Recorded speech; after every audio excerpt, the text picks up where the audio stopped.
ನಂತರ ಕರಿಬೇವಿನ ಸೊಪ್ಪು ಕೂಡ ಸಣ್ಣ ಸಣ್ಣದಾಗಿ ಚಿಕ್ಕ ಚಿಕ್ಕ ಪೀಸುಗಳನ್ನಾಗಿ ಮಾಡಿ ಇಟ್ಟುಕೊಳ್ಳಿ. ನಂತರ ಒಂದು ಬೌಲಿಗೆ ಈರುಳ್ಳಿಯನ್ನು ಹಾಕಿ ಕೈಯಿನಲ್ಲಿ ಚೆನ್ನಾಗಿ ಮಿಕ್ಸ್ ಮಾಡಿಕೊಳ್ಳಿ. ಸ್ವಲ್ಪ ಸ್ವಲ್ಪನೇ ನೀರು ಹಾಕಿಕೊಂಡು ಮಿಕ್ಸ್ ಮಾಡಿಕೊಳ್ಳಿ. ನಂತರ ಸ್ವಲ್ಪ ಉಪ್ಪು ಹಾಕಿ ಮಿಕ್ಸ್ ಮಾಡಿಕೊಳ್ಳಿ. ಈಗ ಚೆನ್ನಾಗಿ ಮಿಕ್ಸ್ ಮಾಡಿದ ನಂತರ ಒಂದು ಪ್ಲೇಟ್ ತಗೊಂಡು 5 ನಿಮಿಷಗಳ ಕಾಲ ಅದನ್ನು ನೆನೆ. ಈಗ ಚೆನ್ನಾಗಿ ನೀರು ಬಿಟ್ಕೊಂಡಿದೆ ಈರುಳ್ಳಿ. ಸ್ವಲ್ಪ ಕಡಲೆ ಹಿಟ್ಟು ಹಾಕೊಳ್ಳಿ, ನೋಡ್ಕೊಂಡು ಹಾಕೊಳ್ಳಿ, ಜಾಸ್ತಿ ಏನು ಬೇಕಾಗಲ್ಲ. ಚೆನ್ನಾಗಿ ಮಿಕ್ಸ್ ಮಾಡ್ಕೊಳ್ಳಿ. ನೀರು ಮುಂಚೆ ಹಾಕೊಳಕ್ಕೆ ಹೋಗ್ಬೇಡ್ರಿ, ಸ್ವಲ್ಪ ಸ್ವಲ್ಪನೇ ನೀರು ಹಾಕೊಳ್ಳಿ. ಕಲಿಸ್ತಾ ನೀರು ಹಾಕೋಬೇಕು. ಯಾಕಂದರೆ ಈರುಳ್ಳಿ ನೀರು ಬಿಟ್ಕೊಳ್ಳೋಕ್ಕೆ, ತುಂಬ ನೀರು ಬಿಟ್ಕೊಳ್ಳೋದ್ರಿಂದ ನೀರೇನು ಬೇಕಲ್ಲ. ಸ್ವಲ್ಪ ಚಿರುಟಿ ರವೆ ಹಾಕೊಳ್ಳಿ, ಟೇಸ್ಟಿಯಾಗಿರುತ್ತೆ. ಸ್ವಲ್ಪ ಖಾರದ ಪುಡಿ, ಜೀರಿಗೆ, ರುಚಿಗೆ ತಕ್ಕಷ್ಟು ಉಪ್ಪು ನೋಡ್ಕೊಂಡು ಹಾಕೊಳ್ಳಿ. ನಿಮಗೆ ಎಷ್ಟು ಬೇಕೋ ಅಷ್ಟು ಮಾತ್ರ ನೋಡ್ಕೊಂಡು ಹಾಕೊಳ್ಳಿ. ಚೆನ್ನಾಗಿ ಕಲಿಸ್ಕೊಳ್ಳಿ. ಅದನ್ನು ಸ್ವಲ್ಪನೇ ನೀರು ಹಾಕ್ಕೊಂಡು ಕಲಿಸ್ಕೊಳ್ತಾ ಹೋಗಿ.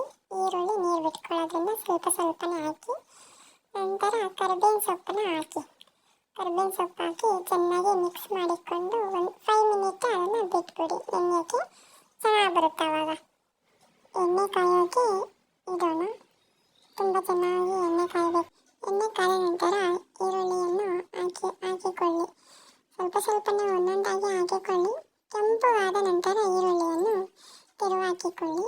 ಆ ಈರುಳ್ಳಿ ಬೆಂದ ನಂತರ ಅವನ್ನೆಲ್ಲ ತೆಗೆದುಕೊಂಡು ಒಂದು ಬೌಲಿನಲ್ಲಿ ಹಾಕಿ.